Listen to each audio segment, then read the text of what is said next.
മുഹമ്മദ് റസൂലുള്ളാഹിന്റെ പേരുകളിൽ ഏറ്റവും മഹത്തായ പേര്. ആ പേര് ഇട്ട ആൾക്ക് തന്നെ മഹത്തുണ്ടെന്നാണ്. ഒരാൾക്ക് പേരിട്ടാൽ മുഹമ്മദ് എന്ന പേരുള്ള കുട്ടികളെ നിങ്ങൾ ബഹുമാനിക്കണമെന്ന് നബിയുനാ റസൂലുള്ളാഹി. ആ കുഞ്ഞുങ്ങളെ നിങ്ങൾ അടിക്കരുതെന്ന് നബിയുനാ റസൂലുള്ളാഹി. അടിക്കരുതെന്ന് പറഞ്ഞാൽ 10 വയസ്സായാൽ ശരീഅത്തിന്റെ നിയമങ്ങൾ പാലിക്കുന്നില്ലെങ്കിൽ അടിക്കണമെന്നും നബി തങ്ങൾ പറഞ്ഞു. പിന്നെ മുഹമ്മദ് എന്ന പേരിട്ട കുട്ടിക്ക് അടിക്കരുതെന്ന് പറഞ്ഞാൽ അതിന്റെ അർത്ഥം എന്താ? ആ കുട്ടിക്ക് അടി കൊള്ളേണ്ട ഒരവസ്ഥയിലേക്ക് എത്തുന്നത് ശ്രദ്ധിക്കണം നിങ്ങൾ എന്നാണ് അതിൻ്റെ അർത്ഥം. അല്ലാതെ നിയമത്തിനനുസരിച്ച് അടിക്കണ്ട എന്നല്ല.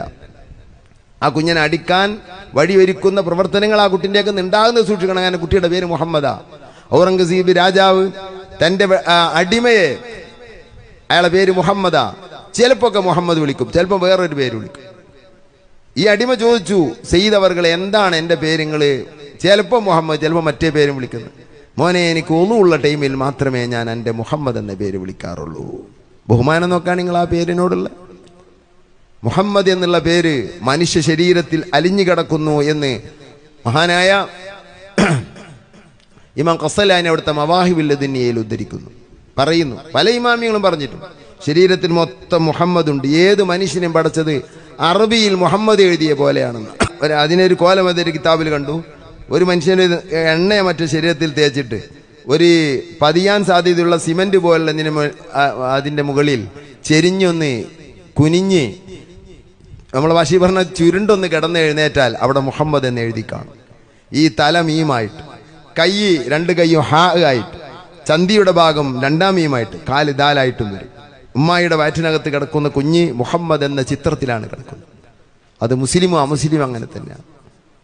അതുകൊണ്ട് തന്നെ ത്വാഹബിന് മുഹന്ന തങ്ങൾ ശർഹ് റിസാലത്തിൽ ബദരിയിൽ എഴുതുന്നു, ചില ഇമാമിങ്ങൾ പറഞ്ഞു, മനുഷ്യകോലത്തിൽ ഒരാൾ നരകത്തിൽ കടക്കൂല. ഇക്റാമ ബി സയ്യിദിന മുഹമ്മദ്, ബിസ്മി സയ്യിദിന മുഹമ്മദ്, മുത്ത് റസൂലുള്ളാഹിന്റെ പേരിനെ ആദരിച്ചത് കൊണ്ട് മനുഷ്യകോലത്തിൽ നരകത്തിൽ കടക്കൂല. ഇമാമിങ്ങൾ പലരും അത് പറഞ്ഞിട്ടുണ്ട്. നരകത്തിലുള്ളത് മറ്റോരോ കോലങ്ങളിൽ മനുഷ്യനെ മറ്റു കോലങ്ങളാക്കിയിട്ട് നരകത്തിൽ കടത്തും എന്നാ പറഞ്ഞു.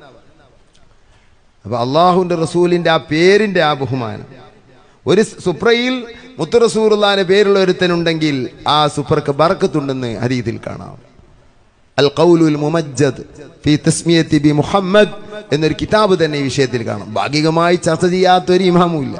മുഹമ്മദ് എന്ന പേരിൻ്റെ ഉള്ളിൽ അബ്ജദിയ കണക്ക് വെച്ചിട്ട് അംബിയാക്കളുടെ എണ്ണങ്ങൾ, മുർസലിങ്ങളുടെ എണ്ണങ്ങൾ, അഖ്താബിൻ്റെ എണ്ണങ്ങൾ, അതുപോലെ തന്നെ ഖുലഫായിൻ്റെ എണ്ണങ്ങൾ മുഴുവനും അതിൽ നിന്ന് പുറപ്പെടുവിച്ച ഇമാമിങ്ങളുണ്ട്. ഷർഹ് കാശിഫത്ത് സജ, മറ്റു പല കിതാബിൽ ഇത് കാണാൻ കഴിയും.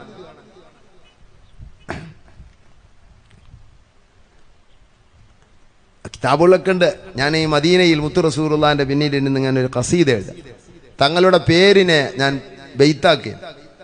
തങ്ങളെ പിന്നിൽ ഇങ്ങനെ ഇരുന്ന്, കുറെ അപ്പുറത്ത് പിന്നിൽ ഈ പള്ളിയിൽ ഇരുന്നിട്ട്, അപ്പൊ സുബഹി നിസ്കാരം കഴിഞ്ഞാൽ അതിങ്ങനെ ചെയ്യാം. അപ്പൊ അപ്പുറത്തൊരാളുണ്ട്, കണ്ടാൽ തന്നെ അയാൾ ഒരു ആലിമാണെന്ന് നമുക്ക് ആ രൂപം കൊണ്ട് ഒരു ആലിമായിട്ട് മനസ്സിലാവും. മുറൂത്താനി ഡ്രസ്സാണ്, അപ്പൊ മുറൂത്താനിയാണ് അയാൾ. ഞാൻ എഴുതുന്നത് ഇങ്ങനെ നോക്കുന്നുണ്ട്. കുറച്ച് കഴിഞ്ഞ് അയാൾക്ക് സഹിച്ചില്ല. ആൾ എൻ്റെ അടുത്ത് വന്നിരുന്ന് സലാം പറഞ്ഞു. അവരൊക്കെ അങ്ങനെ ഒരു ഉപദേശിക്കുന്ന മുമ്പ് ഒരു സലാം പറയും. അങ്ങനെ നമ്മൾ ആ സ്വഭാവക്കാരാണ്. സലാം പറഞ്ഞിട്ട് ചോദിച്ച്, എന്താ മോനെ എഴുതുന്നു? പ്രായാള, എന്താ മോനെ എഴുതുന്നത് ചോദിച്ചു. അപ്പൊ ഞാൻ പറഞ്ഞ് മദ്ഹൂർ റസൂലാണ്.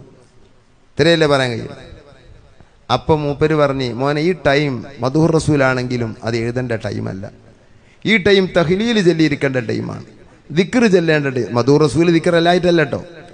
അള്ളാഹുവിന്റെ റസൂലിന്റെ മദ്ഹ് ദിക്ർ തന്നെയാണ്, അത് യാതൊരു സംശയമില്ല. അതല്ല, ഈ ഓരോന്നിനും ഓരോ ടൈം ഉണ്ടല്ലോ. നിസ്കരിക്കണ നേരത്ത് ഇപ്പോൾ നിസ്കരിക്കല്ലേ വേണ്ടത്, മൗലിദ് ഓതല്ലേ വേണ്ടത്. അപ്പൊ ആ നിലക്ക് എന്നോട് പറഞ്ഞു, ഇപ്പൊ നീ തഹ്ലീൽ ചെല്ലണം. 1000 തഹ്ലീൽ സുബഹിന്റെ ശേഷം ചൊല്ലിയാൽ തസിലു ഇലൽ ഖുതുബാനിയ, ഖുതുബിന്റെ മർത്തബയിലേക്ക് അള്ളാഹ് എന്നെ എത്തിക്കും എന്ന് എന്നോട് പറഞ്ഞു. ഞാൻ നിങ്ങളെയും കൂടി ഓർമ്മാക്കുകയാണ്, നമ്മളത് ചെയ്താൽ നല്ലതാ. അപ്പൊ ഞാൻ പറഞ്ഞ്, എന്നോട് ഉപദേശിച്ച് എനിക്ക് വലിയ സന്തോഷമുണ്ട്. പക്ഷേ ഞാൻ ഇപ്പോൾ ചെയ്യുന്നത്, ഇന്ന് ഉച്ചയുടെ ശേഷം ഞാൻ മദീന വിടുകയാണ്, മദീന യാത്രയാവുകയാണ്. മുത്തുനബിയുടെ പേരുകൾ ബെയ്ത്താക്കുക, അത് ഉദ്ദേശിച്ച് ഞാൻ 2-3 ദിവസമായി കൂടിയിട്ട് അത് പൂർത്തിയായിട്ടില്ല. തങ്ങളെ പിന്നിൽ നിന്ന് തന്നെ അത് എഴുതണം, എന്നിട്ട് തങ്ങളെ കണ്ടുകൊണ്ട് എഴുതണം എന്ന താല്പര്യത്തിൽ എഴുതുന്നതുകൊണ്ട് നാട്ടിൽ പോയി എഴുതിയാൽ പറ്റൂലല്ലോ. അതുകൊണ്ട് അത് പൂർത്തിയാക്കുന്ന ഉത്തരവാദിത്തമായതുകൊണ്ട് ചെയ്യാണ് എന്ന്. അൽഹംദുലില്ലാ, എന്നൊരു പ്രശ്നമില്ല. അപ്പൊ അദ്ദേഹം മുഹമ്മദ് എന്ന പേരിനെ സംബന്ധിച്ച് ഞാൻ എഴുതിയ വരികൾ വായിച്ചു. അപ്പൊ അദ്ദേഹം പറഞ്ഞു, എനിക്കിതിന്റെ സിർ അറിയോ? സുബ്ഹാനല്ലാഹ്, ആ മനുഷ്യൻ കുറച്ച് സിറ് പറഞ്ഞിട്ടുണ്ട്. എൻ്റെ പുസ്തകത്തിൽ അയാൾ എഴുതി തന്നു കുറച്ചൊക്കെ മുഹമ്മദ് എന്ന ഇസ്മിൻ്റെ സിറുകൾ. അതിരിക്കട്ടെ, ഏതായിരുന്നാലും ആ പേര് വല്ലാത്ത പേരാണ്. ഇമാം ദൈറബി അവിടുത്തെ മുജറബാത്തിൽ പറയുന്നു മുഹമ്മദും സല്ലല്ലാഹു അലൈഹി വസല്ലം, മുഹമ്മദും സല്ലല്ലാഹു അലൈഹി വസല്ലം എന്നിങ്ങനെ 20 വട്ടം ഉറങ്ങുന്ന മുമ്പ് ചൊല്ലിയാൽ യറൻ നബിയ സല്ലല്ലാഹു അലൈഹി വസല്ലം, നബി തങ്ങളെ കാണാൻ കഴിയും. ചില ത്വരീഖത്തുകളിൽ മുഹമ്മദ് മുഹമ്മദ് മുഹമ്മദ് എന്നിങ്ങനെ ചൊല്ലുന്ന ത്വരീഖുണ്ട്. ആ ത്വരീഖിന് നമ്മൾ ഉലമാ എതിരാണ്. ഇമാം ബുൽഖീനിയൊക്കെ അതിനെ എതിർത്തിട്ടുണ്ട്. അത് വെറും പേരിങ്ങനെ പറയുന്നത്. റസൂലുള്ളാഹി സ്വല്ലല്ലാഹു അലൈഹി വസല്ലമയുടെ പേര് മുഹമ്മദ് എന്ന പേരിൻ്റെ നമ്മൾ പറയും. ശരീരത്തിൽ മൊത്തം അതുണ്ട്. അള്ളാഹുവിൻ്റെ റസൂലിൻ്റെ പേരുകളിൽ ഏറ്റവും മഹത്തായത് മുഹമ്മദ്.